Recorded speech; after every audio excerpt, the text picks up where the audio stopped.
हमने ये लगा दिया, वायर सप्लाई लगा दिया और हमने सेट को ऑन किया। ये देखें अभी हमने कुछ ये लगाया नहीं है, हमने सेट ऑन किया, यहाँ ग्रीन लाइट हो गई।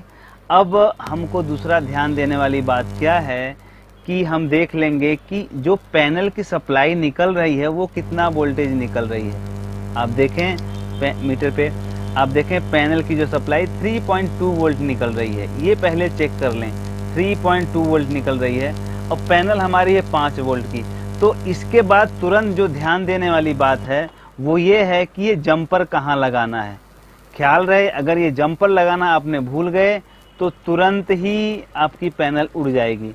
अब अभी ये पैनल 5 वोल्ट की है तो हम इसको लगा देंगे 5 वोल्ट पे, इसको हम लगा देंगे। देखिए हमने 5 वोल्ट पे लगा दिया और फिर हमने सप्लाई इसको ऑन किया, यहाँ की दबाया और फिर हम चेक करेंगे तो यहाँ 5 वोल्ट आ जाएगा।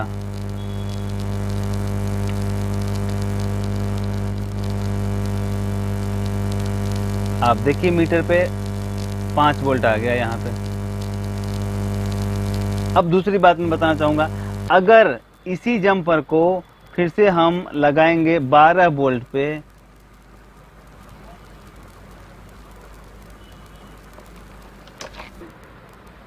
इसी जंपर को जब हम 12 वोल्ट पे लगा देंगे, ये साइड वाला 12 वोल्ट है आप देखें, और फिर हम सेट को ऑन करेंगे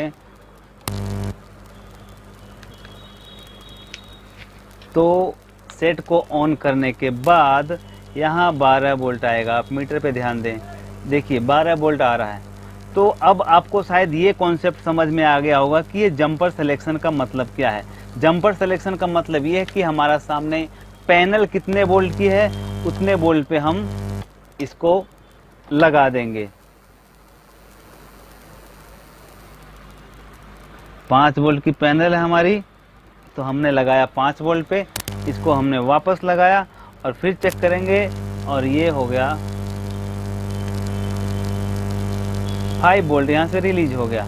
ठीक है, अब इसका मतलब ये 5 वोल्ट की पैनल है और ये 5 वोल्ट कार्ड रिलीज कर रहा है, तो हम इसको अब लगा सकते हैं। अब ये चीजें अभी लगाने की आवश्यकता नहीं है। अब दूसरी बात अब आते हैं हम बैक लाइट पे। ये जो बैक लाइट है, अब हम देख लेते हैं बैक लाइट शुरू होती है कि नहीं, क्योंकि पैनल का कनेक्शन नहीं लगा रहेगा तो भी हमारी बैक लाइट शुरू होगी अगर हमारा कनेक्शन सही रहेगा। तो मैं पहले ये हमको कनेक्शन में देख लेना है कि प्लस कौन सा है, तो इसमें प्लस ये है और ये माइनस है और यहाँ पे प्लस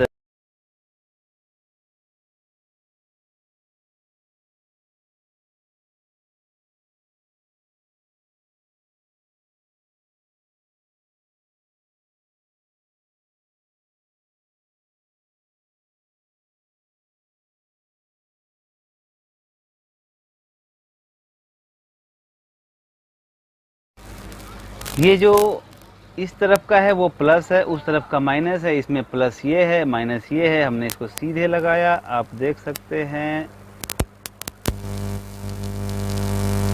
लगा दिया। ठीक है सर, अब हम फिर से इस सेट को ऑन करेंगे और देखेंगे कि ये बैक लाइट शुरू हो रही है कि नहीं। हमने चालू किया, यहाँ ग्रीन लाइट हो गई और बैक लाइट चालू हो गई। अब मैं दिखाता हूं, इन्वर्टर भी यही रहेगा, बैक लाइट भी यही रहेगा और ये सेट चालू नहीं होगा, बैक लाइट ऑन नहीं होगा। कैसे?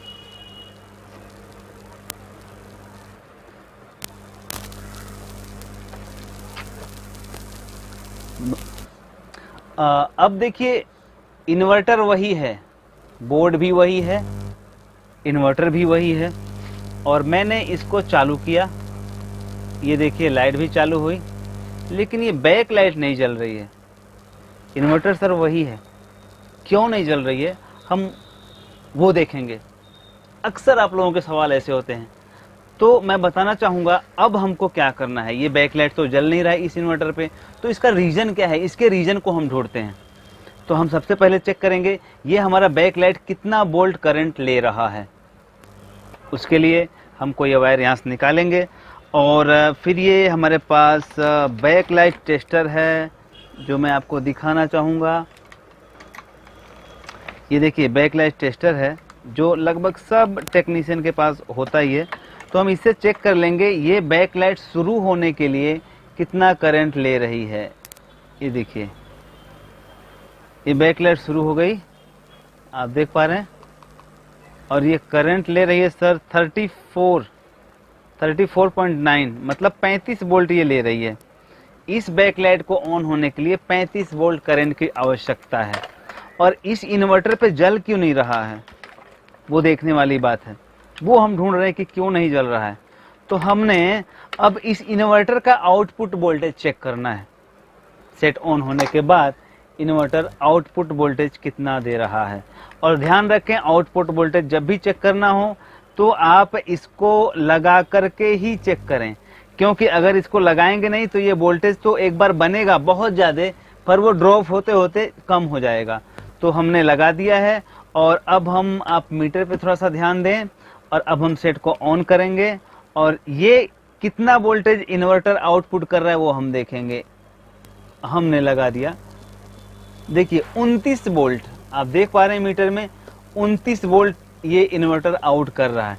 और ये 29 वोल्ट आउट कर रहा है और ये 35 वोल्ट जो बैक लाइट है हमारी 35 वोल्ट इसको चाहिए, इसलिए ये नहीं जल रहा है। और पहले भी हमारे क्लास में चला हुआ है, आप लोगों को बताया गया था, आगे भी बताया जाएगा कि ये इन्वर्टर की कैपेसिटी इस जो हम सोर्स वोल्टेज इसको दे रहे हैं 12 वोल्ट जो हम सोर्स वोल्टेज दे रहे हैं, तो वो सोर्स वोल्टेज का 3 गुना बढ़ाने की कैपेसिटी इस इन्वर्टर बोर्ड की होती है। तो अब ये 12 या 36 वोल्ट ये आउट करेगा, लेकिन कर कितना रहा है 29 वोल्ट ही आउट कर रहा है। इसको चाहिए 35 वोल्ट, ये आउट कर रहा है 29 वोल्ट। अब हम इसके वोल्टेज को कैसे बढ़ाएं वो देखते हैं, आइए।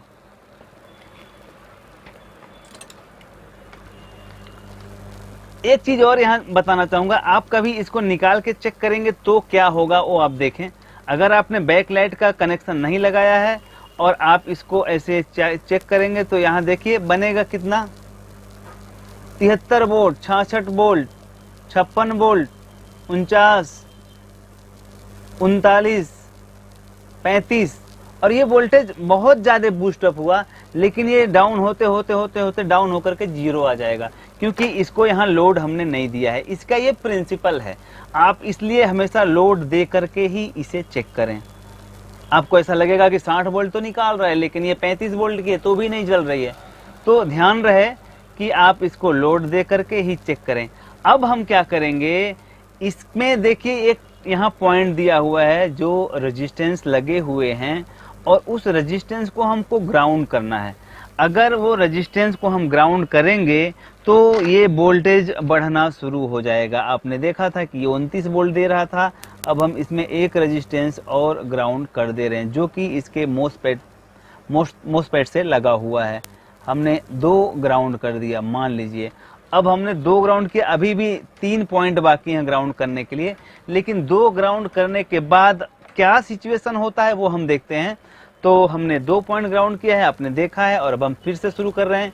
ये देखिए देखिए आपकी बैक लाइट शुरू हो गई, इन्वर्टर वही है, बैक लाइट भी वही है। ये 2 पॉइंट ग्राउंड करने से इसके वोल्टेज बढ़ गए। कितने बढ़े वो हम अब मेजर कर लेते हैं मीटर से, ताकि आपको एकदम क्लियर हो जाए। ये देखिए ये 39 वोल्ट, ओ माय गॉड, ये देखिए 39 वोल्ट ये रिलीज करने लगा। 2 पॉइंट हमने शॉर्ट किए और वो इसीलिए दिए गए हैं, वो पॉइंट बनाए ही इसीलिए गए हैं। हमने इन दोनों पॉइंट को शॉर्ट किया। ये जो